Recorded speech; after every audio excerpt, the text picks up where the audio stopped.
കരൾ രോഗം ഒരു നിശബ്ദ കൊലയാളിയാണ്. അവൻ ഒരു പ്രശ്നവും ഉണ്ടാക്കാതെ ഇങ്ങനെ നിൽക്കും.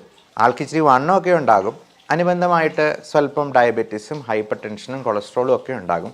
പക്ഷേ ഈ കരളിന് പ്രശ്നമുണ്ട് എന്നുള്ളത് അവരറിയാതെ പോകും. പെട്ടെന്നൊരു പ്രഭാതത്തിൽ അവർ ചോര ഛർദ്ദിക്കുകയോ അല്ലെങ്കിൽ വയറ്റിൽ നിന്ന് രക്തം പോവുകയോ ഒക്കെ ചെന്ന് നോക്കുമ്പോഴേക്കുമായിരിക്കും, ടെസ്റ്റ് ചെയ്യുമ്പോഴായിരിക്കും നമ്മളറിയുക കരളിൻ്റെ ഒരു 90% പണി മുടക്കിയെന്ന്. അത് ഒരു തുള്ളി മദ്യം പോലും കഴിക്കാത്ത ആൾക്കാരിൽ പോലും ഈ പ്രശ്നം ഇന്ന് കണ്ടുവരുന്നുണ്ട്. ഫാറ്റി ലിവർ എന്ന പ്രശ്നം ഇന്ന് വളരെ സാധാരണമാണ്. ഒരു 90% ആൾക്കാർക്കും ഗ്രേഡ് 1 ഫാറ്റി ലിവർ എങ്കിലും ഉണ്ട് എന്നുള്ളതാണ് നമുക്ക് റേഡിയോളജിസ്റ്റിൻ്റെ അടുത്ത് നിന്നൊക്കെ സംസാരിക്കുമ്പോഴേക്കും മനസ്സിലാവുന്നത്. എനിക്കും ഫാറ്റി ലിവർ ഉണ്ടായിരുന്നു, പക്ഷെ നമ്മളത് കംപ്ലീറ്റ് ആയിട്ട് റിവേഴ്സ് ചെയ്യാനായിട്ട് പറ്റി. അപ്പോൾ അങ്ങനെയുള്ള കുറച്ച് ടിപ്സാണ് ഞാൻ ഈ വീഡിയോയിൽ പറയാനായിട്ട് ഉദ്ദേശിക്കുന്നത്. അപ്പോൾ ഫാറ്റി ലിവർ എന്ന് പറയുമ്പോൾ നമ്മൾ കഴിക്കുന്ന ഭക്ഷണത്തിൽ കൂടുതലായിട്ടുണ്ടാകുന്ന ഫാറ്റ്, ഷുഗർ, ഇതിലേറ്റവും പ്രധാനം ഫാറ്റിനേക്കാൾ കൂടുതൽ ഷുഗറാണ് എന്നുള്ളത് പ്രത്യേകം മനസ്സിലാക്കുക. അതായത് നമ്മൾ അകത്തോട്ട് കഴിക്കുന്ന പഞ്ചസാര, മധുരമുള്ള എന്തും, അതായത് ശർക്കര, കരിപ്പട്ടി പോലുള്ള സാധനങ്ങളെല്ലാം അത് ഒരേ രീതിയിലാണ് മെറ്റബോളൈസ് ചെയ്യപ്പെടുന്നത്. ഇനി ചില തരത്തിലുള്ള ഫ്രൂട്ട്സ് പോലും ഒത്തിരി മധുരമുള്ള, അതായത് മാങ്ങാപ്പഴം ഭയങ്കര മധുരമുള്ള, ഫ്രക്ടോസ് കണ്ടൻറ്റ് വളരെയധികം കൂടുതലുള്ള പഴങ്ങൾ പോലും കരളിന് പ്രശ്നം ഉണ്ടാക്കാം. അത് ഗ്ലൂക്കോസ് പോലെ തന്നെ അപകടകാരിയാണ്. അതുപോലെ ചെറുപഴമാണെങ്കിലും ഒരു ഡയബറ്റിക് ആയിട്ടുള്ള രോഗി 100 ഗ്രാമിൽ കൂടുതൽ ചെറുപഴം ഉള്ളിലോട്ട് കഴിക്കാതിരിക്കുന്നത് തന്നെയാണ് ഏറ്റവും നല്ലത്. 100 ഗ്രാമാണ് അവർക്ക് പറഞ്ഞിരിക്കുന്ന കോട്ട, അതിൽ കൂടുതൽ കഴിക്കാൻ പാടില്ല. മദ്യം ഒരു തുള്ളി പോലും കഴിക്കാതിരിക്കുക എന്നുള്ളതാണ് ഏറ്റവും നല്ലത്. കാരണം ഈ മദ്യപിക്കാത്ത ആൾക്കാരിൽ പോലും ഫാറ്റി ലിവർ ഉണ്ടാകുമ്പോൾ ചെറിയ രീതിയിലെങ്കിലും മദ്യപിക്കുകയും കൂടെ ചെയ്തെന്നാൽ നമ്മുടെ ലിവർ വളരെ പെട്ടെന്ന് പണിമുടക്കും. ബിഞ്ച് ഡ്രിങ്കിങ് എന്നൊരു ടേം ഉണ്ട്. ഈ പച്ച മലയാളത്തിൽ പറഞ്ഞാൽ നിപ്പനടി എന്ന് പറഞ്ഞാൽ, അത് നമ്മൾ ഒറ്റ നിപ്പിൽ ചിലപ്പം ഒരു കുപ്പിയൊക്കെ തീർത്തിട്ട് പോകുന്നവരുണ്ട്. അപ്പോൾ അത്രയും കുടിച്ച് കഴിയുമ്പോഴത്തേക്ക് അവർക്ക് ചിലപ്പോൾ കുറേ നാളുകളത്തേക്ക് കുടിക്കാതിരിക്കാൻ പറ്റിയേക്കും. കുടിച്ച് തുടങ്ങിയോ അവർ ഫുൾ പൂസാകാതെ കൂടി നിർത്തത്തില്ല. അപ്പോൾ അങ്ങനെയുള്ള ബിഞ്ച് ഡ്രിങ്കിങ് എന്ന് പറയുന്നത് ഒറ്റ ദിവസം തന്നെ ലിവറിന് ഭയങ്കരമായ പണിയെടുപ്പിച്ച് നശിപ്പിക്കുന്ന ഒരു പ്രക്രിയയാണ്. നമുക്കറിയാം പല സെലിബ്രിറ്റീസും അവർ എന്തെങ്കിലുമൊക്കെ കാരണം പറഞ്ഞിട്ട് കുടി നിർത്തിയിട്ട് പെട്ടെന്നൊരു ദിവസം ഒരുപാടങ്ങ് കുടിച്ച് അബോധാവസ്ഥയിലായി മരണപ്പെടുന്ന അവസ്ഥ നമ്മൾ കാണാറുണ്ട്.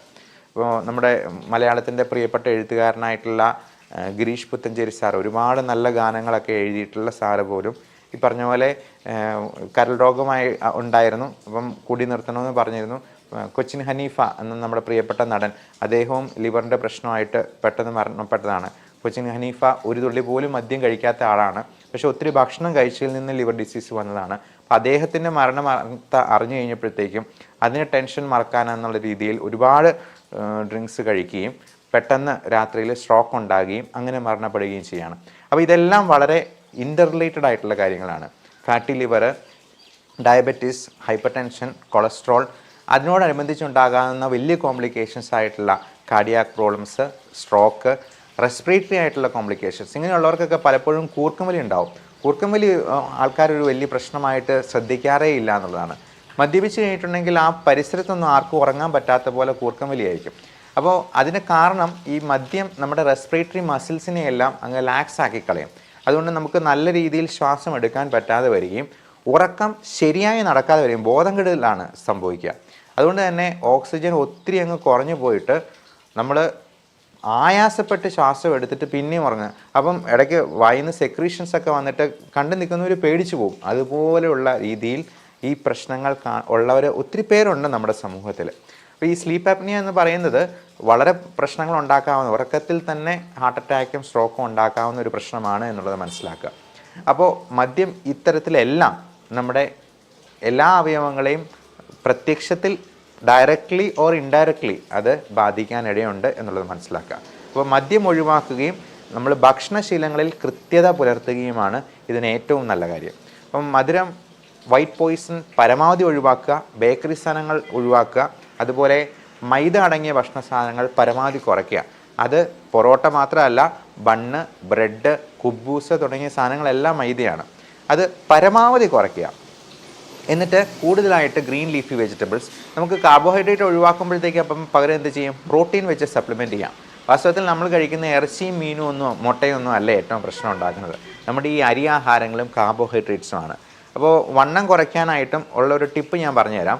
അത് നമ്മൾ ഈ കാർബോഹൈഡ്രേറ്റ്സ് പരമാവധി കുറച്ചിട്ട് അതിനെ പ്രോട്ടീൻ വെച്ച് സപ്ലിമെൻറ്റ് ചെയ്യാം.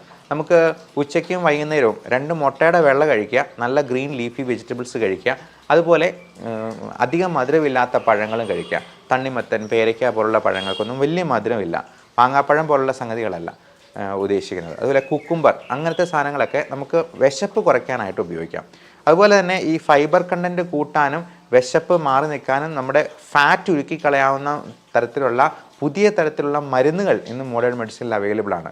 പലപ്പോഴും നമ്മൾ പറയുക, ഈ ഭക്ഷണത്തിന് മുമ്പ് മരുന്ന് പോലെ കഴിക്കേണ്ട സാധനമാണ് 3 ഗ്ലാസ് വെള്ളം കുടിക്കണം, ഒരു കുക്കുംബർ കഴിക്കണം, ഒരു നെല്ലിക്ക കഴിക്കണം, അതുപോലെ ഗ്രീൻ ലീഫി വെജിറ്റബിൾസ് കഴിക്കണം എന്നൊക്കെ. അപ്പോൾ ഇതെല്ലാം കൂടെ പറയുമ്പോഴത്തേക്കും ഡോക്ടർ പറയും, എന്നാൽ ഡോക്ടർ അതിന് പകരം 2 മരുന്ന് തന്നാൽ മതി. അപ്പോൾ വേണമെങ്കിൽ അതിന് പകരം 2 ഗുളിക കഴിക്കുന്നതായിരിക്കും ചിലപ്പോൾ പലർക്കും ഏറ്റവും എളുപ്പമുള്ള കാര്യം. നമുക്കെല്ലാവർക്കും തിരക്കാണ്, ബിസി ലൈഫിൽ നമുക്ക് പലപ്പോഴും ഇതൊന്നും കൃത്യമായിട്ട് ശ്രദ്ധിക്കാൻ പറ്റാതെ വന്നേക്കാം. അപ്പോൾ അതിന് ഈ ഫാറ്റ് ഉരുക്കി കളയാവുന്ന രീതിയിലുള്ള മരുന്നുകൾ പോലും ഇന്നുണ്ട്. അത് നിങ്ങളുടെ ഡോക്ടറോട് ചോദിച്ചിട്ട് മാത്രം, അത്യാവശ്യമെങ്കിൽ മാത്രം അത് ഉപയോഗിച്ചാലും മതിയാവും. അപ്പോൾ ഫാറ്റി ലിവർ ഉണ്ട് എന്ന് കണ്ടു കഴിഞ്ഞാൽ നമ്മൾ അത്യാവശ്യം ചെയ്യേണ്ട ടെസ്റ്റുകളും കൂടി പറയാം. SGOT, SGPT തുടങ്ങിയ അളവുകൾ, അത് SGPT ഒരു 50-ന് മുകളിലാണെന്നുണ്ടെങ്കിൽ ഫാറ്റി ലിവർ നമ്മൾ സംശയിക്കണം. അതൊരു 100-ന് മുകളിലാണെങ്കിൽ ഗ്രേഡ് 2 ഫാറ്റി ലിവർ ആയിട്ടുണ്ടോ എന്ന് നോക്കണം. അത് ഗ്രേഡ് 3 വരെ നമുക്ക് റിവേഴ്സിബിളാണ്, കംപ്ലീറ്റ്ലി റിവേഴ്സ് ചെയ്യാവുന്നതാണ്. നമുക്കറിയാം, ലിവർ ട്രാൻസ്പ്ലാന്റ് ചെയ്യുമ്പോൾ അതിൻ്റെ ഒരു കഷ്ണം മാത്രം മുറിച്ച് വെച്ച് വേറൊരാളിൽ നമുക്ക് വെച്ച് പിടിപ്പിക്കാനായിട്ട് പറ്റും. കാരണം ലിവർ എന്ന് പറയുന്നത് അപാരമായ റീജനറേറ്റീവ് കപ്പാസിറ്റി ഉള്ള ഒരു ഓർഗനാണ്. അപ്പോൾ വേറൊരു അവയവത്തിന് നമുക്ക് മുഴുവനായിട്ടും മാറ്റി വയ്ക്കുക അല്ലാണ്ട് ഇങ്ങനെ ഒരു ഭാഗം മുറിച്ച് മാറ്റി പിടിപ്പിക്കുന്ന ഒരു രീതിയില്ല. അപ്പോൾ ഈ ലിവർ ട്രാൻസ്പ്ലാന്റേഷന് അങ്ങനെ ഒരു കാരണം ഉള്ളത് തന്നെ ഈ ലിവറിൻ്റെ റീജനറേറ്റീവ് കപ്പാസിറ്റി കൊണ്ടാണ്. അതുകൊണ്ട് ഫാറ്റി ലിവർ ഗ്രേഡ് 3 വരെയാണെങ്കിൽ പോലും നമുക്കത് ഫുള്ളി റിവേഴ്സ് ചെയ്യാം. പക്ഷേ അതിൻ്റെ അടുത്ത സ്റ്റേജ് ആയിട്ടുള്ളത് ലിവർ സിറോസിസ് ആണ്. എന്ന് പറയുന്നത് പെർമനൻറ്റ് ഡാമേജാണ്. ഒരു തേങ്ങ ഉണങ്ങിപ്പോകുന്നത് പോലെ ലിവർ അങ്ങ് ഉണങ്ങിപ്പോവും. പിന്നെ അതിൻ്റെ ഫങ്ഷൻ എല്ലാം ആകത്താളം തെറ്റും. നമ്മുടെ ഡൈജഷൻ പ്രോപ്പറായിട്ട് നടക്കത്തില്ല. അപ്പോൾ അതിൻ്റെ സിംറ്റംസും അതുപോലെയാണ്. ഇപ്പോൾ നമ്മുടെ ഡൈജഷൻ പ്രോപ്പർ ആകാത്തതുകൊണ്ട് നെഞ്ചിരിച്ചൽ, പുളിച്ച് തകട്ടൽ, ഛർദി, ഓക്കാനം, ചിലപ്പോൾ വയറ്റിൽ നിന്ന് പോകുന്നത് ശരിയാകാതെ പോകുന്നു, കോൺസ്റ്റിപ്പേഷൻ ഉണ്ടാകാം, ചിലപ്പോൾ ലൂസ് മോഷൻ ഉണ്ടാകാം, വയറ്റിൽ നിന്ന് പോകുന്നതിൽ രക്തമയം ഉണ്ടാകാം. അത് രക്തം എന്ന് പറയുന്നത് നമ്മൾ പൈൽസിന് പോകുന്ന പോലത്തെ ഫ്രഷ് ബ്ലഡ് ആയിരിക്കത്തില്ല, കറുത്ത മലമായിട്ട് പോകും. അപ്പോൾ ഈ കറുത്ത മലം എന്ന് പറയുന്നത് മലീന എന്നാണ് അതിനെ പറയാം. അങ്ങനെ കറുത്ത മലം കാണുമ്പോൾ നമ്മൾ അത് കൊണ്ടുപോയി ഒന്ന് ടെസ്റ്റ് ചെയ്ത് നോക്കണം. Stool occult blood. നമ്മുടെ ഈ സ്മാർട്ട് ഫോൺ സംസ്കാരത്തിൽ പലപ്പോഴും നമ്മൾ ആ ടോയ്ലറ്റിൽ പോയിരുന്ന് കുറേ നേരം ഫോണിലൊക്കെ നോക്കിക്കൊണ്ടിരുന്ന് ഫ്ലഷ് ചെയ്ത് അങ്ങോട്ട് പോകും. നമ്മുടെ മലം പോകുന്നത് അതിൻ്റെ കൺസിസ്റ്റൻസി, കളറ് ഒക്കെ ഒന്ന് ഇടയ്ക്ക് നോക്കുന്നത് നന്നായിരിക്കും. കാരണം പലപ്പോഴും ഇത് അറിയുന്നില്ല ആൾക്കാർ. മലത്തിൻ്റെ കൂടെ ബ്ലഡ് പോകുന്നത്, പൈൽസ് ഉള്ളത് പോലും അത് പുറത്ത് പറയാനുള്ള മടിയും നാണക്കേട്. ഡോക്ടർമാരുടെ അടുത്ത് ഇങ്ങനെയുള്ള കാര്യങ്ങൾ സംസാരിക്കാനൊന്നും യാതൊരു മടിയും വെക്കരുത് എന്നുള്ളതാണ് പ്രത്യേകമായിട്ട് ഓർമ്മിപ്പിക്കാനുള്ളത്. ഇങ്ങനെ എന്തെങ്കിലും ഉണ്ടെങ്കിൽ നിങ്ങൾക്ക് ഒരു സുഹൃത്തിനോടെന്ന പോലെ, അല്ലെങ്കിൽ ഒരു സഹോദരനോട്, ഒരു പെങ്ങളോടോ എന്ന പോലെ സംസാരിക്കാൻ പറ്റുന്ന ഒരു ഡോക്ടറെ നിങ്ങൾ തന്നെ കണ്ടെത്തിക്കൊള്ളുക. എന്നിട്ട് ഡോക്ടറുമായിട്ട് ഇടയ്ക്കാണെങ്കിലും ഒന്ന് സംസാരിക്കാനായിട്ടും ഒരു കോണ്ടാക്റ്റ് പുലർത്താനായിട്ടും ശ്രദ്ധിക്കുക. നമ്മുടെ അസുഖ കാര്യങ്ങളെക്കുറിച്ച് നമുക്ക് വ്യക്തമായൊരു ബോധ്യം ഉണ്ടാവണം. അതൊരു രജിസ്റ്റേർഡ് മെഡിക്കൽ പ്രാക്ടീഷണർ തന്നെയാവുക. അത് ആയുർവേദോ അലോപ്പതിയോ ഏതാകുന്നതിനും കുഴപ്പമില്ല. പക്ഷേ നമ്മുടെ നാട്ടിലെ നിയമങ്ങൾ എന്ന് പറയുന്നത് ഈ ക്വാക്സ്, നാട്ടുവൈദ്യന്മാരെന്ന് പറയുന്നത് അവർക്ക് നമ്മുടെ അത്രയും പോലും വിദ്യാഭ്യാസം ഉണ്ടാവില്ല. അങ്ങനെയുള്ള കാര്യങ്ങളിലേക്ക് തിരിയാതിരിക്കുക എന്ന് മാത്രമാണ്. പലപ്പോഴും ഈ ബിലിറൂബിൻ കൂടി മഞ്ഞപ്പിത്തം ഉണ്ടായി അതിന് ഒറ്റമൂലി എന്ന് പറഞ്ഞ് പലരും പോകാറുണ്ട്. വാസ്തവത്തിൽ ഈ ബിലിറൂബിൻ കൂടുക, ജോണ്ടിസ് ഉണ്ടാവുക എന്ന് പറയുന്നത് ഒരു അസുഖ ലക്ഷണം മാത്രമാണ്. അത് ഒരുപാട് കാരണങ്ങൾ കൊണ്ടുണ്ടാകാം. അതായത് പ്രീ ഹെപ്പാറ്റിക് ജോണ്ടിസ് ഉണ്ട്, ഒബ്സ്ട്രക്റ്റീവ് ജോണ്ടിസ് ഉണ്ട്, പലപ്പോഴും ഈ കല്ലുകൾ വന്ന് ഒബ്സ്ട്രക്റ്റ് ചെയ്യുന്നത് കൊണ്ടുണ്ടാകുന്നത് സർജിക്കൽ ജോണ്ടിസ് ഉണ്ട്. അപ്പോൾ ഇതെന്താണ് എന്ന് കണ്ടെത്തി അതിനെ കറക്റ്റായിട്ട് ട്രീറ്റ് ചെയ്യുന്നാലേ ഇത് പൂർണ്ണമായിട്ടും ഭേദമാകത്തുള്ളൂ. അല്ലാതെ മഞ്ഞപ്പിത്തം ഉണ്ടായി, മഞ്ഞപ്പിത്തത്തിന് ഒറ്റമൂലി എന്ന് പറയുന്ന സംഗതി തന്നെ അശാസ്ത്രീയമാണ്. അങ്ങനെയുള്ള രീതികളിലേക്ക് പോകാതിരിക്കാനാണ് പ്രത്യേകമായിട്ട് ഓർമ്മിപ്പിക്കാനുള്ളത്. ഇനി ഫാറ്റി ലിവർ ഉള്ളവർക്ക് നമ്മൾ കൊടുക്കേണ്ട ചില സപ്ലിമെൻറ്റ്സ് ഉണ്ട്. അതായത് നമ്മൾ മെയിനായിട്ടും പറയുക vitamin D3, vitamin E, omega-3 fatty acid, ഇത് 3 നമ്മൾ സപ്ലിമെൻറ്റ് ചെയ്യേണ്ടതായിട്ട് വരും. D3 ഇന്ന് പലർക്കും ഡെഫിഷ്യൻ്റ് ആണ്. നമ്മൾ വെയിൽ കൊള്ളുന്ന കുറവായതുകൊണ്ട്, അല്ലെങ്കിൽ തന്നെ പുരുഷന്മാർക്കാണെങ്കിൽ ഷർട്ട് ഇടാതെ അരമണിക്കൂർ വെയിൽ കൊള്ളാനായിട്ടാണ് പറയുക. പക്ഷേ അത് പലപ്പോഴും നമുക്ക് സാധ്യമാകത്തില്ല. അപ്പോൾ D3 ഒന്ന് ചെക്ക് ചെയ്യുമ്പോൾ തന്നെ 1000 രൂപയോളം ചിലവ് വരും. 100 രൂപയ്ക്ക് അതിൻ്റെ സപ്ലിമെൻ്റ് ഒരു മാസത്തേക്ക് എടുക്കാം. അത് മിക്കവരിലും അത് ഡെഫിഷ്യൻ്റ് ആണ്. അതിൻ്റെ ടോക്സിസിറ്റി വളരെ വളരെ അപൂർവമായിട്ടേ കാണാറുള്ളൂ എന്നുള്ളത് കൊണ്ട് തന്നെ D3 എല്ലാവർക്കും സപ്ലിമെൻറ്റ് ചെയ്യാവുന്ന ഒന്നാണ്. അതുപോലെ വൈറ്റമിൻ ഇ അത് പച്ച നിറത്തിലുള്ള ക്യാപ്സ്യൂൾ ഫോമിൽ കിട്ടും.